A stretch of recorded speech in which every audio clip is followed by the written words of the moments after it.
MLC గారు ఎవరు గెలవబోతున్నారు పులివెందుల జెడ్పీటీసీ ఎన్నికల్లో? ఈ రోజు పోలింగ్ సరళిని బట్టి వివిధ మీడియా సంస్థలు కానీ వివిధ సర్వే సంస్థలు చెప్పిన దాన్ని బట్టి దాదాపు 65 నుంచి 70% ఓట్లు ఎన్డీఏ కూటమి అభ్యర్థినికి పడినాయనేది ఒక సమాచారం మాకు అందుతోంది. కానీ గెలుపు ఓటములు అనేది ఎన్నికల్లో రాజకీయాల సహజం.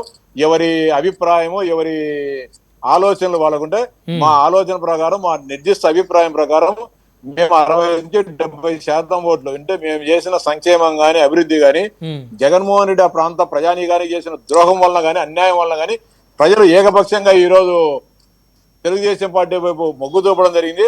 65 నుంచి 70% ఓట్లతో మేము పెద్ద మెజార్టీతో అటు పులివెందులో కానీ అటు ఒంటిమిట్టలో 2 స్థానాల్లో కానీ గెలవడం జరిగింది. ఇంకొకటి కానీ వైఎస్ఆర్సీపీ నాయకులు కూడా అర్థం చేసుకోవాలా, ఈ ఎన్నికల వల్ల మాకు జిల్లా పరిషత్ చైర్మన్ మాకేం రాదు. ఈ ఎన్నికలు గెలిచినంత మాత్రాన మాకు చంద్రబాబు నాయుడు 34 వరకే ఖర్చు పెట్టారు. ఖర్చు పెట్టారు మీరెందుకు ఖర్చు పెట్టారయ్యా? మీరా డబ్బులు ఇచ్చింది మేము 5,000 రూపాయలు ముక్కుపడగా మీరెందుకు ఖర్చు పెట్టారు? అడగండి ఆయన రమ్మని చెప్పండి. 5,000 పంచినా లేదు కానీ బాగా రమ్మని చెప్పండి పంచలేదని. ఆయన పంచింది డబ్బులు ఆయన దగ్గరికి 5,000 రూపాయలు మీరు పంచింది మీరా మేమా? ముక్కుపడగలు ఇచ్చింది మేమా ముందా మీరా? మళ్ళీ ఇంకేమన్నా డ్యామేజ్ జరుగుతారని ఆయన అరెస్ట్ చేయించుకున్నాడు. ఆయన అంతకు ఆయన అరెస్ట్ ఏం డ్యామేజ్ జరుగుతుంది? ఆయన జోలికి వచ్చారు ఎవరైనా? ఇప్పుడు ఆయన జోలికి వచ్చారా? లోకేష్ గారికి అత్యంత సన్నిహితంగా ఉంటారు. ఆయన ఎవరు టచ్ చేశారు?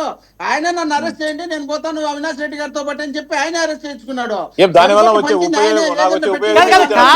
కావాలని ఎవరు అరెస్ట్ చేయించుకుంటారు? మోహన్ రెడ్డి గారు పోలీసులు భద్రతా కారణాల దృష్ట్యా గొడవలు జరగకుండా చూడాలని చెప్పేసి ఇరు వర్గాలని కాసేపు వారిని కట్టడి చేయడం కోసం అదుపులోకి తీసుకొని ఉంటారు. రామ్ గోపాల్ రెడ్డి గారు దౌర్జన్య పరులు కాదు. రామ్ గోపాల్ రెడ్డి గారు తెలివితో పని చేయగలిగే వాళ్ళు. రామ్ గోపాల్ రెడ్డి గారు డబ్బులు ఇచ్చి చేయాల్సిన పని అంతా చేసినారు. ఇంకా రామ్ గోపాల్ రెడ్డి గారి అవసరం ఎలక్షన్లలో లేదు. ఇంకా కావాల్సినంత బీటెక్ రవి గారి అవసరం. బీటెక్ రవి గారి రౌడీలు, బీటెక్ రవి గారు గూండాయిజము, బీటెక్ రవి గారి యొక్క ఆధిపత్య పోరు ఇవన్నీ కలిపేసి అక్కడ ఆయన నడిపినాడు. ఇక్కడ ఈయన అరెస్ట్ చేయించుకున్నారు. ఈయన అరెస్ట్ చేయకపోతే అవినాష్ రెడ్డి గారిని మాత్రమే అరెస్ట్ చేసినారు అనే చట్ట పేరు ప్రభుత్వానికి రాకూడదనే ఉద్దేశంలో భాగంగా ఈయన అరెస్ట్ చేసినారు తప్ప ఆయన ఎందుకు అరెస్ట్ చేస్తారు? ఆయన పని అసలు ఆయనతో ఇప్పుడు పనే లేదాడా? ఆయనతో పని లేదు. ఆయన గలాట్ చేసేవాడైతేనో లేక రౌడీజం చేసేవాడు అయితేనే కదా. అలాంటి వాడనే కదా మా వాళ్ళు కూడా. ఆయన ఏమి ఎక్కడ ఇప్పుడు మాట్లాడించలేదు. ఎలక్షన్ ఇప్పుడు కూడా ఆయనకు ఎక్కడ మేము అడ్డం చెప్పలేదు. మా నియోజకవర్గం అనంతపూర్ లో ఎక్కడ ఆయనకు అడ్డం చెప్పలేదు కాబట్టి గెలిచినాడు. ఆయనకు మేము సీరియస్ గా తీసుకుంటే ఆయన ఎప్పుడు గెలిచో మేము వాళ్ళ మధ్య తీసుకోలే. మేము ప్రశాంతంగా కాబట్టి ఆల్రెడీ ఎమ్మెల్సీగా ఉన్న వాళ్ళు, వాళ్ళు బ్రహ్మాండంగా పనిచేసిన వాళ్ళు, వాళ్ళ నలుగురిలో పరిచయాలు ఉన్న వాళ్ళు, రామ్ గోపాల్ రెడ్డి గారి కన్నా ఎక్కువ పరిచయం ఉన్న వాళ్ళు, అలాంటి వాళ్ళు ఓడిపోయి వీళ్ళు గెలిచినారంటే మేము ప్రశాంతంగా ఎన్నికలకు సహకరించినాము. మేము ఎక్కడ వీళ్ళ మాదిరి దౌర్జన్యం చేయడమో డబ్బులు పంచడమో ఏం చేయలేదు కాబట్టి ఆయన గెలిచినాడు. వాళ్ళు ఈ రోజు డబ్బులు వాళ్ళు పంచారు, మీరు పంచలేదా? నేను 1 రూపాయి ఖర్చు మాట్లాడమని చెప్పండి. పంచే అవకాశం ఇస్తే పంచేవాళ్ళేనా? కాదా, పంచే అవకాశం మీకు ఇవ్వలేదు, అవకాశం ఇవ్వలేదు. నా దగ్గర లెక్కుంటే పంచింది. ఖర్చు పెట్టే అవకాశం కూడా మాకు ఇవ్వలేదు. ఇవ్వకుండా మా వాళ్ళని రాత్రికి రాత్రి అరెస్ట్ చేసినారు. బూత్ లో ఉన్నటువంటి ఏజెంట్లను రానికుండా చేసినారు. వాళ్ళ ఏజెంట్ ఫారాలు ఇచ్చేసినారు, ఓటర్ స్లిప్పులు ఇచ్చేసినారు, వాళ్ళని దగ్గరికి రానికుండా చేసినారు. వాళ్ళ ప్లేస్ లో వీళ్ళందరినీ వరుసలో నిలబెట్టించినారు. మొత్తం జమ్మలమడుగు, పొద్దుటూరు, పులివెందులు ఆ పక్కన ఉన్నటువంటి మండలాల్లో అన్ని మండలాల్లో పిలిపించే వరుసలో వాళ్ళనే నిలబెట్టించేసి మా వాళ్ళందరినీ తరిమేసి వీళ్ళు ఓటేసుకున్నారు. 80%. ఆ 80% ఓటు రామ్ గోపాల్ రెడ్డి గారు చెప్పినట్టు నిజంగా అదే ఓటు. వీళ్ళకు ఓటు పులివెందుల్లో వేసే ప్రసక్తే ఉండదు, వీళ్ళు గెలిచే ప్రసక్తే ఉండదు. వీళ్ళు ఏదో చెప్పుకుంటున్నారు తప్ప సాధారణంగా ఎన్నికలు జరపమని చెప్పి మీతోనే డిబేట్ లో నేను చెప్పినా మేమొద్దు వాళ్ళొద్దు బయటకు రమ్మనండి. ఎన్నిక జరుపుదాం, నిజంగా వాళ్ళు గెలిస్తే శబాస్ అంటాం, ఓడిపోతే గమ్మంగా ఉండమను. మేము గెలిచినాం కదా ఆల్రెడీ ముందు కాబట్టి మాదేని వదిలిపెట్టి ఊరుకున్నామని. వాళ్ళు గెలిస్తే శబాస్ అని చెప్తామన్నాము. కానీ వాళ్ళు ఆ విధంగా చేయలేదు కదా. 10 కోట్ల రూపాయలు ఆయన ద్వారా పంపిణీ చేయించి డబ్బులు ఖర్చు పెట్టించి దౌర్జన్యం చేపించి ఎమ్మెల్సీ తలపగలు కొట్టించి ఒక గ్రంథాలయ చైర్మన్ భర్తను తలపగలు కొట్టించి ఒక సర్పంచ్ తలపగలు కొట్టించి కాళ్ళు చేతులు ఇచ్చి ఎస్సీ ఎస్టీ అట్రాసిటీ కేసు పెట్టి వాళ్ళు బైండ్ ఓవర్ కేసులు పెట్టి ఏజెంట్లను ముందే తీసుకొచ్చి లోపల పెట్టుకొని ఎక్కడే కానీ ఏజెంట్ లేకుండా 1-2 ఏజెంట్ ఉంటే వాళ్ళ ఫారాలు చించేసి వాళ్ళని దగ్గరికి రానికుండా చేసినటువంటి దౌర్భాగ్యమైన ఎన్నిక పులివెందుల్లో ఇప్పుడు జరిగినటువంటి ఎన్నిక. ఇంతకు మించి భారతదేశంలో ఏ రాష్ట్రంలో కూడా ఇంత దరిద్రంగా ఎన్నిక జరగాలి ఇక్కడ జరిగిన. ఓకే మోహన్ రెడ్డి గారు, మీరు పెట్టారు మేము పెట్టామంటారు. మేము పెట్టినటువంటి పోలీస్ ఆఫీసర్లు గతంలో చాలా మంది మీ దగ్గర ఇప్పుడు ఉన్నారు, కానీ మీ దగ్గరికి వచ్చినాక మీ చేతుల్లో పెట్టుకున్నారు. వాళ్ళు ఏమన్నా మాట్లాడితే సస్పెండ్ చేస్తారు, లేదంటే రిమూవ్ చేస్తారు, లేదంటే వాళ్ళని కేసుల్లో పెట్టి లోపలేస్తారు. కాబట్టి వాళ్ళు భయపడి మీరు ఎట్లా చెప్తే అంటున్నారండి. ఓకే మోహన్ రెడ్డి గారు ఆగండి, ఒక నిమిషం ఆగండి. కృష్ణాలి గారు, ఇప్పుడు ఎమ్మెల్సీ రామ్ గోపాల్ రెడ్డి గారు చెప్పిన దాన్ని, మోహన్ రెడ్డి గారు చెప్పిన దాన్ని, రెండింటిని చూస్తే మీకేమనిపిస్తుంది? ఇక్కడ ఒక మాట అన్నారు మోహన్ రెడ్డి గారు, మాకు అసలు ఆ డబ్బులు పంచే అవకాశం మాకు కల్పించలేదు, అవకాశం రాలేదు, ఆ అవకాశాన్ని ఇవ్వలేదు అనేటువంటి పదాలు వాడారు.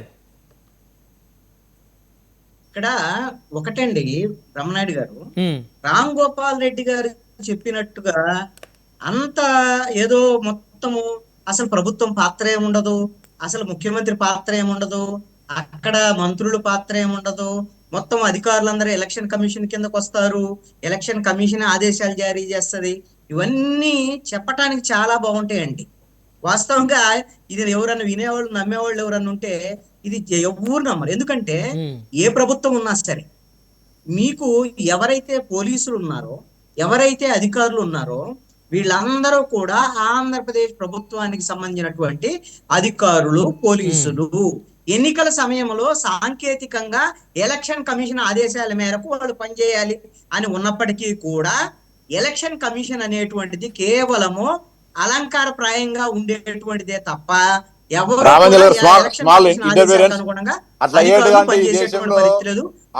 కాంగ్రెస్ పార్టీ దేశంలో అధికారం ఉండేది.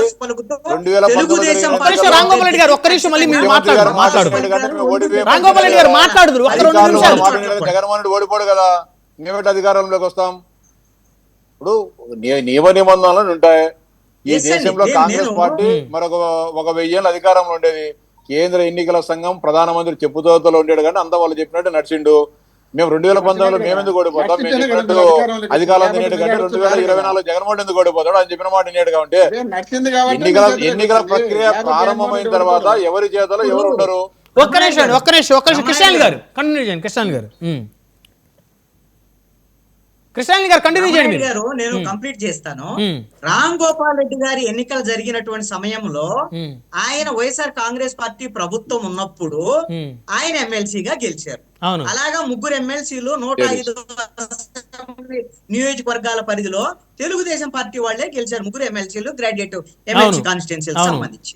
ఆ రోజున కూడా గ్రాడ్యుయేట్లకు సంబంధించినటువంటి వ్యవహారంలో ఏమీ చదువుకున్నటువంటి వాళ్ళని, అసలు అక్షర జ్ఞానం లేని వాళ్ళని, వాళ్ళకి డిగ్రీలు ఉన్నట్టుగా ఇలాంటి ఓట్లన్నీ కూడా వేయించి అన్ని అక్రమాలకు పాల్పడ్డారు. ఒక గ్రాడ్యుయేట్ ఎమ్మెల్సీ కాదు, మిగతా అన్ని స్థానిక సంస్థలు అలానే జరిగింది. కానీ ప్రజల్లో తిరుగుబాటు వచ్చినప్పుడు అవన్నీ పనిచేసేటువంటి అవకాశం లేదు. ఇప్పుడున్నటువంటి పరిస్థితుల్లో వైఎస్ఆర్ కాంగ్రెస్ పార్టీ ఓడిపోయి ఉండటం ఒక అంశము, వైఎస్ఆర్ కాంగ్రెస్ పార్టీ నాయకులు వైఎస్ఆర్ కాంగ్రెస్ పార్టీకి సహకరించినటువంటి పరిస్థితి.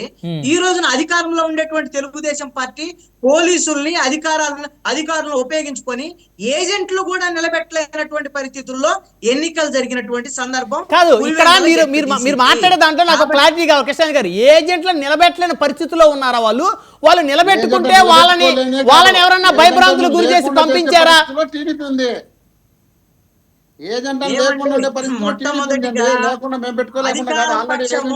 ఖచ్చితంగా వైఎస్ఆర్ కాంగ్రెస్ పార్టీ ఏజెంట్లని, క్షేత్రస్థాయి నాయకుల్ని బెదిరించినటువంటి మాట వాస్తవం. అది పోలీసుల ద్వారాగా, అధికారుల ద్వారాగా. ఇక రెండో అంశము, ఈ విధంగా మనం ఇన్ని ఇబ్బందులు గురయ్యి, ఇంత పోలీసు కేసులకు గురై భవిష్యత్తులో తెలుగుదేశం యొక్క దాడులను ఎదుర్కొని మనం నిలబడ్డా కూడా మనకి సహకరించరు కదా. అవినాష్ రెడ్డి అయినా, రేపొద్దున జగన్మోహన్ రెడ్డి అయినా గతంలో కూడా మనకు సహకరించలేదు.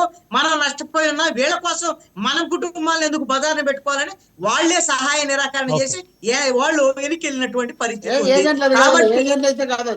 ఈ రోజున జగన్మోహన్ రెడ్డి వైపు నుంచి తను చేసినటువంటి తప్పులకి జగన్మోహన్ రెడ్డి ఈ రోజున ఫలితాన్ని అనుభవిస్తున్నటువంటి మాట వాస్తవం పార్టీ పరంగా.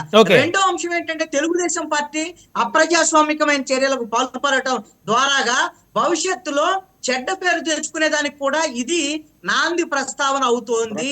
ఖచ్చితంగా ఈ విధమైనటువంటి ప్రజాస్వామ్యతంగా జరిగేటువంటి ఎన్నికల్ని కేవలం జగన్మోహన్ రెడ్డి ఇలాకాలో గెలిచామని చెప్పుకునే దానికోసం చేసినటువంటి తప్పులు ఒంటిమిట్ట కానివ్వండి, పులివెందుల జెడ్పీటీసీ, రెండు కూడా తెలుగుదేశం పార్టీకి, కూటమి ప్రభుత్వానికి మచ్చ తెచ్చేటువంటి చర్యలు అనటంలో ఎటువంటి సందేహం లేదు.